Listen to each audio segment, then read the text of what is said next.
Hello दोस्तों, आज के इस वीडियो में हम डिस्कस करने वाले हैं क्लास 6 का अध्याय नंबर 2।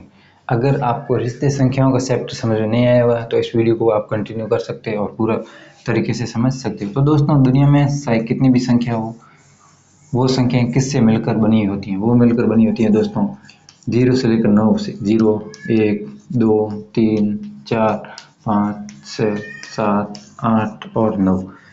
1 से लेकर अनंत तक जितनी भी संख्या हैं इस दुनिया में वो किससे मिलकर बनी होती है? 0 से लेकर 9 तक। 0 से लेकर 9 तक जितनी भी संख्या हैं उनके बीच उनसे मिलकर बनी हुई होती हैं। तो दोस्तों, रिश्ते संख्याओं में सबसे पहला टॉपिक है गुणनखंड। कौन सा टॉपिक है? गुणनखंड। गुणनखंड। तो दोस्तों, हेडिंग लगाते हैं गुणनखंड। गुणनखंड का मतलब क्या होता है? इसे इंग्लिश में कहते हैं दोस्तों फैक्टर। गुणनखंड का मतलब फैक्टर। जैसे वो उसका क्या एक छोटा रूप है, मतलब 18 के गुणनखंड कौन कौन से होंगे? तो दोस्तों, एक हर किसी संख्या का गुणनखंड। गुणनखंड का मतलब है वो उससे पूरी तरह से क्या हो जाएगा? विभाजित हो जाएगा। यानी वो विभाजित हो जाएगा। क्या हो जाएगा? विभाजित। उसमें उसका भाग पूरा चला जाएगा। तो दोस्तों, एक का तो भाग दुनिया में चाहे कोई सी भी संख्या हो उसमें हमेशा जाता है। उसके बाद ट्राई करते हैं 2। 18 में 2 का भाग जाएगा 9 बार, ठीक है। और उसके बाद इसमें किसका जाएगा? 3 का भी जाएगा 6 बार, 6 3 18 आएगा। फिर 4 का नहीं जाएगा, 5 का नहीं जाएगा, 6 का जाएगा। 6 का जाएगा, यानी 1 का गया, 2 का गया, 3 का गया, 6 का गया। उसके बाद 7 8 9, 9 का भी इसमें जाएगा, 9 दूनी 18। उसके बाद 10 11 12 13 14 15 16 17 18। तो दोस्तों, 18 के गुणनखंड कौन कौन से होंगे? 18 के गुणनखंड होंगे दोस्तों, 1 होगा, 2 3 6 9 18। तो दोस्तों, इस प्रकार से गुणनखंड का मतलब यहाँ समझने वाली यही है कि वो संख्याएं इससे पूरी तरीके से विभाजित हो जाएगी, कट जाएगी और शेषफल क्या आ जाएगा? शून्य आ जाएगा। तो दोस्तों, एक तो हर किसी संख्या का गुणनखंड होता है। उसके बाद 18 का गुणनखंड 18 भी होते हैं। उसके बाद उसके बीच में आने वाली संख्या 2 3 6 9 18 के गुणनखंड। एक उदाहरण और ले लेते हैं दोस्तों, ताकि आपको आसानी से समझ में आ जाए, आसानी से समझ में आ जाए। उसके बाद दोस्तों ले लेते हैं 4। 4 का गुणनखंड कौन सा होगा? एक तो होगा हर संख्या का एक गुणनखंड होगा। उसके बाद 2 का भाग 2 आ जाएगा, 2 दूनी 4। 3 का नहीं जाएगा। उसके बाद जाएगा 4 का, 4 1 4। तो दोस्तों, ये टॉपिक था अपना गुणनखंड। ये टॉपिक था अपना गुणनखंड। और दोस्तों, नेक्स्ट टॉपिक हम लेंगे गुणज। क्या लेंगे दोस्तों? नेक्स्ट टॉपिक लेंगे गुणज। गुणज का मतलब एक प्रकार से आप गुणा के रूप में होता है। क्या होता है? गुणा के रूप में। गुणा के रूप में समझ सकते हो दोस्तों आप आसानी से।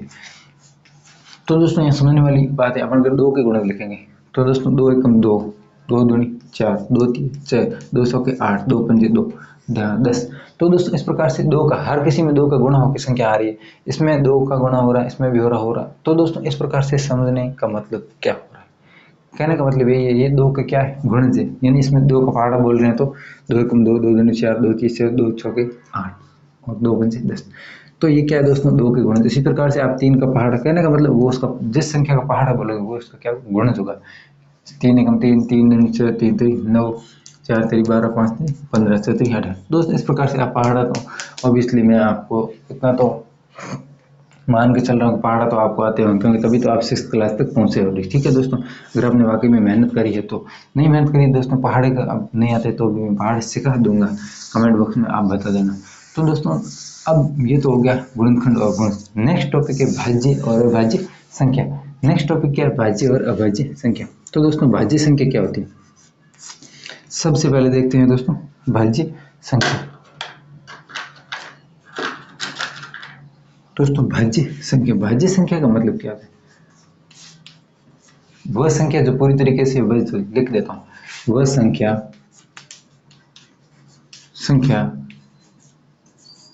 जिसके दोस्तों, वह संख्या जिसके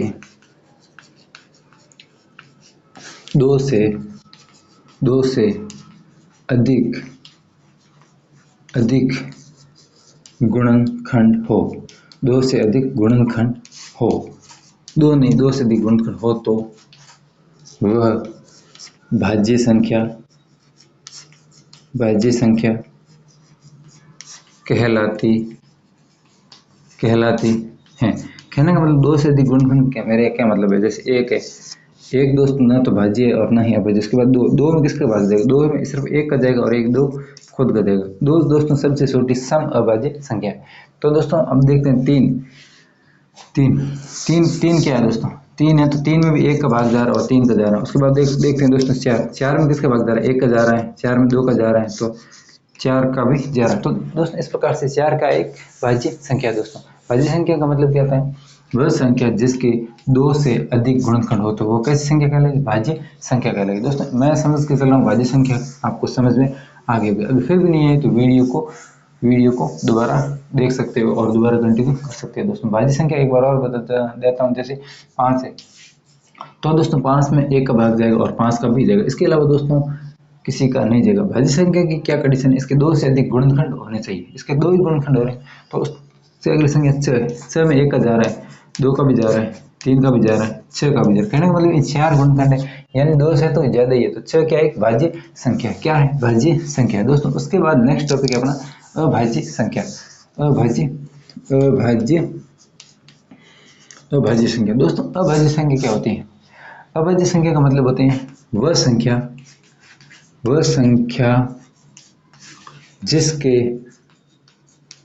जिसके केवल और केवल दो ही गुणनखंड हो। तो दोस्तों इसलिए तो गुणनखंड मैंने आपको पहले पढ़ाया, पहले समझाया, ठीक है, दो ही गुणनखंड हो। तो दोस्तों यहाँ कहने का मतलब ये है कि वह संख्या जिसके केवल और केवल दो ही गुणनखंड हो। जैसे दो है तो दो के दोस्तों एक तो इसमें एक का भाग जाएगा और एक इसका खुद का जाएगा। उसके और देखते हैं तीन में दोस्तों एक तो एक का जाएगा और एक तीन खुद का जाएगा। उसके बाद दोस्तों 5 है, 5 में दोस्तों एक तो एक का जाएगा और एक 5 खुद का जाएगा। 6 है तो 6 में दो का भी जाएगा, तीन का भी जाएगा, 6 का भी जाएगा, एक का जाएगा। तो दोस्तों 6 में दो से अधिक संख्या को भाग जा रहा है, यानी दो से अधिक गुणनखंड। तो अभाज्य संख्या में क्या है, अभाज्य संख्या में केवल दो ही गुणनखंड होने चाहिए, इसके भी दो दो दो, दो। तो ये सभी कौन सी है, 2 है, 3 है, 5 है, 11 है, 13 है। तो ये सभी संख्याएं क्या अभाज्य संख्या है। दोस्तों अभाज्य संख्या आपको समझ में आ गया होगा। देखते हैं दोस्तों नेक्स्ट टॉपिक अपना क्या है, आइए देखते हैं। सम और विषम संख्या। सम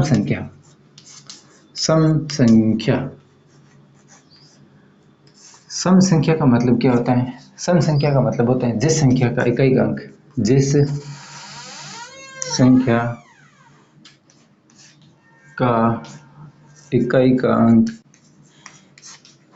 इकाई का अंक 0, 2, 4, 6 व 8 हो तो उसे हम क्या कहेंगे, उसे हम सम संख्या कहेंगे, यानी सम संख्या कहते हैं। इसको इस प्रकार से भी लिख सकते कहते हैं।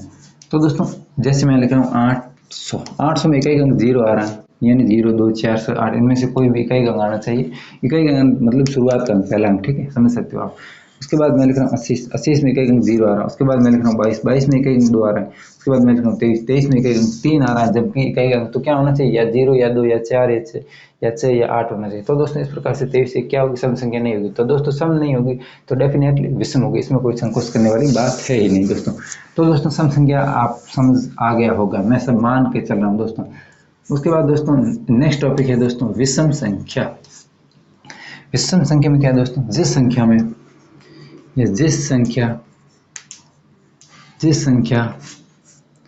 का इकाई का अंक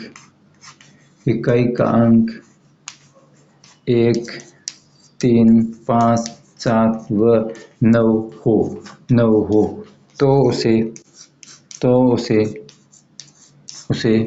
सम संख्या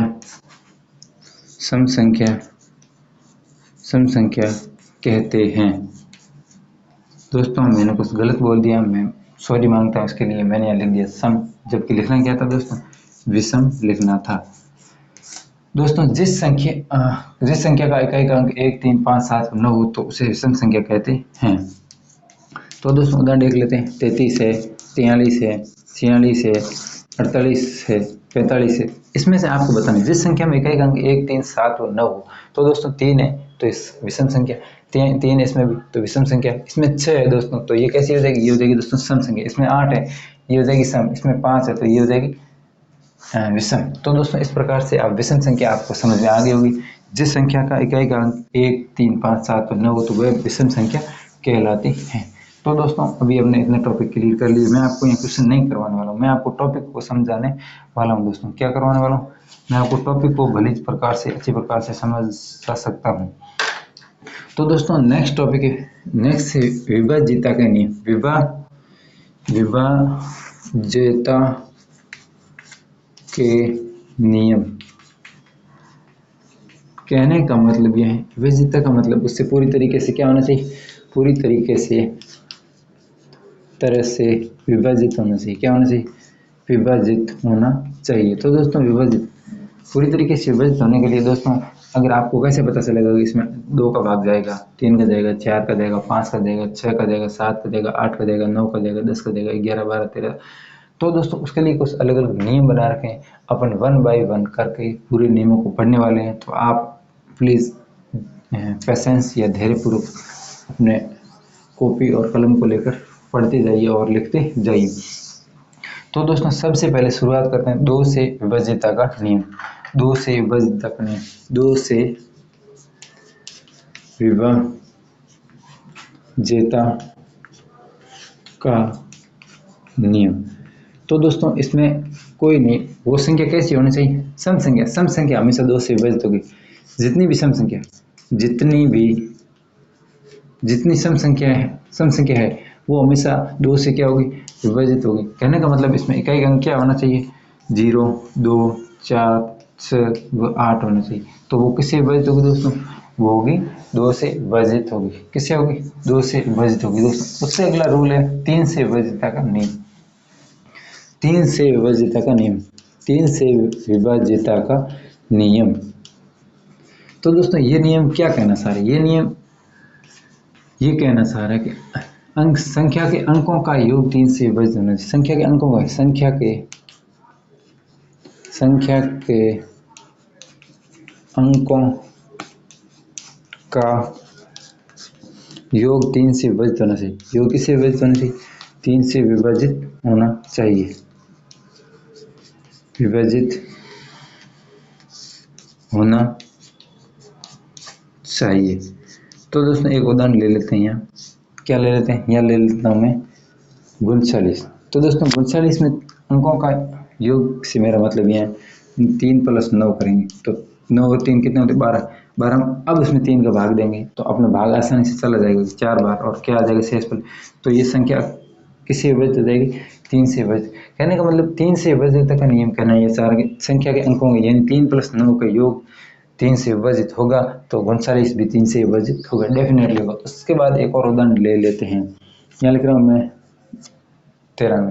तो दोस्तों 93 का योग अगर 3 से विभाजित होगा तो 93 भी डेफिनेटली 3 से विभाजित होगा। 9 और 3 कितने होते, 12। तो वही बात अभी 12 का पहाड़ा लगा के भाग करके देखा तो 93 भी 3 से विभाजित हुआ। तो दोस्तों ये तो था 3 से विभाजित का नियम। दोस्तों इसी प्रकार से 9 से विभाजित का नियम और 3 से विभाजित का नियम में कोई फर्क है नहीं। संख्या के अंकों का योग 9 से विभाजित होना चाहिए। तो संख्या के अंकों का योग, जैसे मैं यहाँ लिख रहा हूँ कोई सी भी संख्या लिख लेता हूँ। क्या लिखूँ, जैसे मैं लिख रहा हूँ 99। तो दोस्तों 99 में 9 का भाग जाएगा या नहीं जाएगा, इसके लिए इसमें संख्या के अंकों का योग, इसमें अंकों का योग करेंगे 9 और 9 कितना आएगा, 18। 18 में 9 का भाग जा रहा है 2 बार। तो दोस्तों ये इसमें अगर भाग पूरा जा रहे हैं तो डेफिनेटली 99 में भी 9 का भाग पूरा जाएगा, बिल्कुल जाएगा। 9 का भाग देंगे तो 11 बार मतलब 11 आएगा, ठीक है। तो दोस्तों ये तो था 9 का नियम, एक बार और समझा देता हूँ। संख्या के अंकों का योग 9 से विभाजित होना चाहिए। क्या होना चाहिए, अंकों से विभाजित होगा तो संख्या भी उस 9 से विभाजित होगी।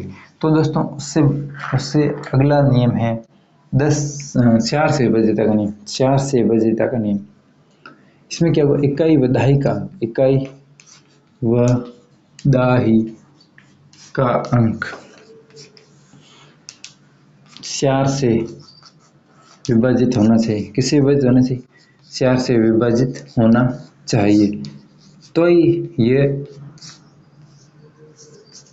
ये क्या होगी, तो ये वो संख्या पूरी तरीके से 4 से विभाजित होगी। जैसे मैं लिख रहा हूँ 800 अपने 40 लिख रहा हूँ। तो इसमें इकाई और दाई की संख्या कितनी 40 है। 40 में 4 का भाग पूरा पूरा जा रहा है, जा रहा नहीं जा रहा है। तो दोस्तों 840 में 4 का भाग भी पूरा पूरा जाएगा। तो दोस्तों कहने का मतलब है इकाई व दाई ये तीन अंकों की संख्या, इसमें इकाई और दाई का अंक 4 से विभाजित होना चाहिए। अगर इकाई व दाई के अंक 4 से विभाजित है तो वो संख्या पूरी तरीके से 4 से क्या होगी, विभाजित होगी। उससे दोस्तों अगला है 8 से विभाजित का नियम। दोस्तों इकाई दाई और इसमें लगा लो सैकड़ा, क्या लगा लो सैकड़ा का अंक 8 से विभाजित होना चाहिए। दोस्तों अगर इकाई दाई व सैकड़ा का अंक, जैसे मैं यहाँ लिख रहा हूँ 8 8 8 और यहाँ लिख रहा हूँ 8, तो दोस्तों यहाँ क्या है, इकाई दाई सैकड़े का अंक है।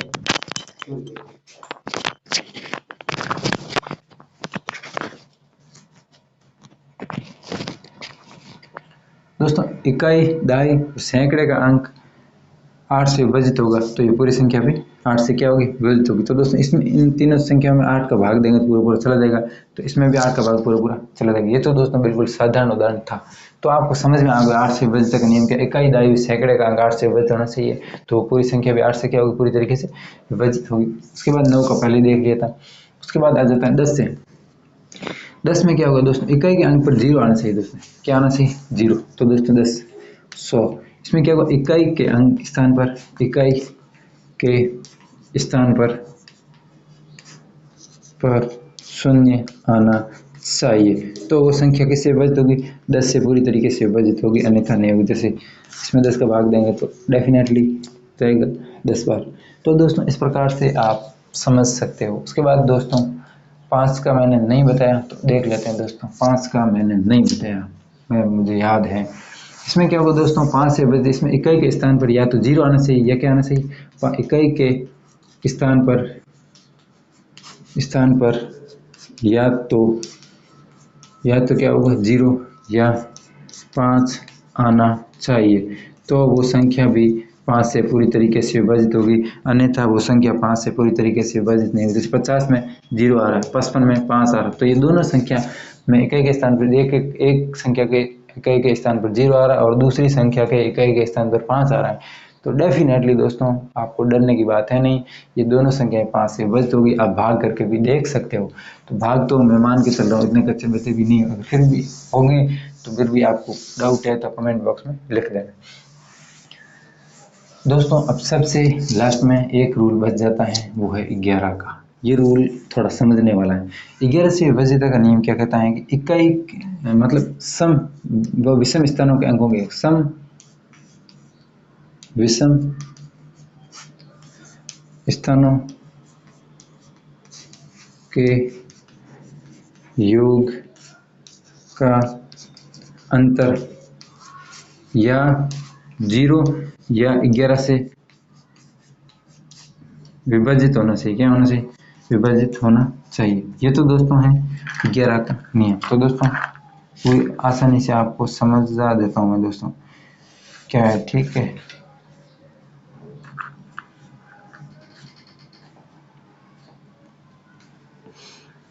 जैसे मैं लिख रहा हूँ 3 9 3 3। दोस्तों सम और विषम का मतलब आप समझ गए। सम स्थान और विषम स्थान में क्या होता है, ये इकाई का अंक 1 है, ये विषम है, 2 है, ये है, ये सम स्थान वाला है, और ये 3 है विषम और सम। यानी सम को जोड़ेंगे 3 और 3 क्या होगा 9, और 3 और 3 9, और विषम स्थान वाला 9 और 3 जोड़ेंगे तो 12। 12 में से 9 घटाएंगे तो क्या आएगा, 12 में से 9 घटाएंगे तो क्या आएगा, 3 आएगा। तो दोस्तों 3 तो या तो 0 होना चाहिए, या तो 0 होना चाहिए, या ऐसी या 11 से विभाजित होने वाली संख्या आनी चाहिए, तो ये संख्या 11 से विभाजित होगी, अन्यथा नहीं होगी। एक उदाहरण और ले लेता हूँ आपके लिए, यहाँ लिख लेता हूँ मैं 45 842। इसमें सम स्थान के कौन कौन से है, पहले देखो। सम विषम स्थान 1 3, मतलब 1 2 3 4 5। तो दोस्तों 8 4 12 और 2 8 2 10, 8 10 और 4 14 माइनस 5 और 4 9। 9 घटाएंगे क्या आएगा, दोस्तों 14 में से 9 घटाएंगे क्या आएगा, 5 आएगा। तो 5 तो दोस्तों 11 से विभाजित होगा नहीं, क्योंकि या तो 0 होना चाहिए या 11 से विभाजित होना चाहिए। तो दोस्तों इस प्रकार से आप समझ सकते हो 11 से विभाज्यता का रूल क्या है। उसके बाद आपका टॉपिक आता है दोस्तों सार्वगुणनखंड। सार्वगुणज है, सार्वगुणज और सार्वगुणज।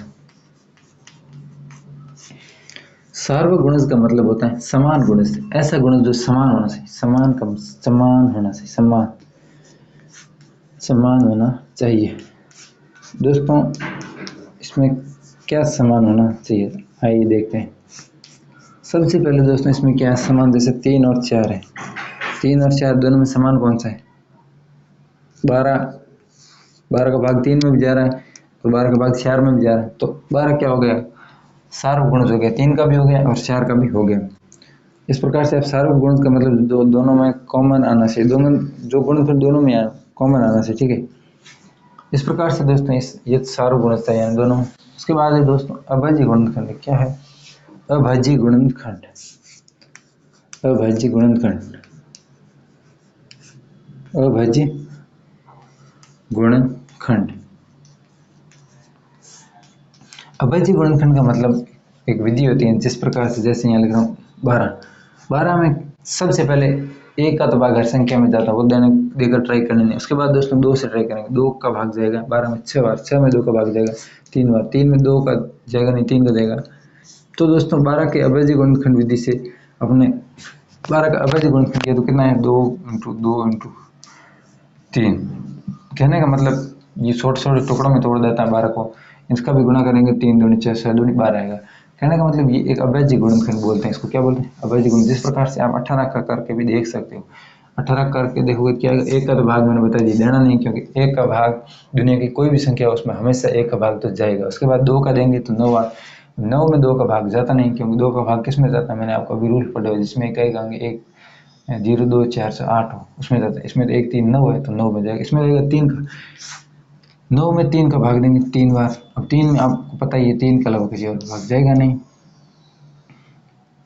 ठीक है दोस्तों। इसमें 9 दूनी 18, 9 में 3 का भाग दिया 3 बार, 18 में 2 का भाग दिया 9 बार, 9 में 3 का भाग दिया कितनी बार देगा? 3 3 9। और उसके बाद 3 में 3 का भाग दिया 1 बार, कितनी बार देगा? 1 बार। तो 18 के अभाज्य गुणनखंड क्या हो जाएंगे? 2 × 3 × 3। तो 3 3 9 और 9 3 18। तो दोस्तों इस प्रकार से आप अभाज्य गुणनखंड समझ सकते हो। ये तो दोस्तों थे आपके अभाज्य गुणनखंड। और कौन कौन सा टॉपिक बच गया दोस्तों? दोस्तों एक आपके एलसीएम और एफसीएफ मेरे हिसाब से है, लघुत्तम समापवर्तक और महत्तम समापवर्तक नहीं है, देख लेते हैं। लघुत्तम समापवर्तक, लघुत्तम समापवर्तक इसको बोलते हैं दोस्तों एलसीएम। क्या बोलते हैं? एलसीएम यानी लघुत्तम समापवर्तक, यानी जो सबसे छोटा कॉमन फैक्टर होना चाहिए उसको क्या बोलते हैं? List common multiple. यानी लिस्ट कॉमन मल्टीपल यानी ऐसी कौन सी संख्या जो दोनों में है कॉमन है लेकिन सबसे छोटी होनी चाहिए। क्या होनी चाहिए? जैसे यहाँ लिख रहा हूँ मैं 12 और 18, 12 और 18 का एलसीएम क्या आएगा? वो उसको हम अभाज्य गुणनखंड विधि से हमेशा ज्ञात करें। किस विधि से? अभाज्य गुणनखंड विधि से। सबसे पहले 2 का भाग देंगे, कितनी आ जाएगा? 2 का भाग जाएगा 6 बार, इसमें जाएगा 9। अब देखो, अब इसमें किसका भाग देगा? इसमें 2 का भी जाएगा, अभी 3 दूनी 6, इसमें जाएगा नहीं तो इसको वैसा का वैसा लिख देंगे। उसके बाद इसमें 3 का ही जाएगा और किसी का 3 में कर देंगे तो 1 बार, और इसमें जाएगा तो 3 3 9, इसमें भी 3 का जाएगा। और दोस्तों इस प्रकार से आपको अभाज्य गुणनखंड पता चल गया होंगे। अब इसको गुणा कर लो, 2 × 2 × 3 × 3। तो दोस्तों ये क्या आ गए? 12 और 18 का अभाज्य गुणनखंड क्या आ गए? 2 × 2 और 3 × 3। ये क्या होंगे? 12 और 18 के क्या हो जाएंगे? अभाज्य मतलब अभाज्य गुणनखंड विधि से हमने क्या ज्ञात किया? एलसीएम ज्ञात किया। तो 12 और 18 क्या हो जाएगा? एलसीएम क्या हो जाएंगे? देखो 2 दूनी 4 और 3 3 9, ठीक है। तो इस प्रकार से दोस्तों आप क्या कर सकते हो? अभाज्य गुणनखंड ज्ञात कर सकते हो। अभी इसमें कोई और टॉपिक रहा है तो मैं कल देख लूँगा और कल की वीडियो में आपको बता दूंगा। मेरे हिसाब से तो रहना नहीं चाहिए। अगर फिर भी रह गया हो तो कल मिलते हैं किसी नेक्स्ट वीडियो में। अगर फिर भी आपको लग रहा है यार कुछ ऐसा लग रहा है कि कुछ गलत बता दिए या कुछ सही बता दिए, अगर कोई भी डाउट हो इस जो भी पढ़ा है इससे रिलेटेड, तो कमेंट बॉक्स में ज़रूर बताना। मिलते हैं नेक्स्ट वीडियो में, तब तक के लिए बाय बाय।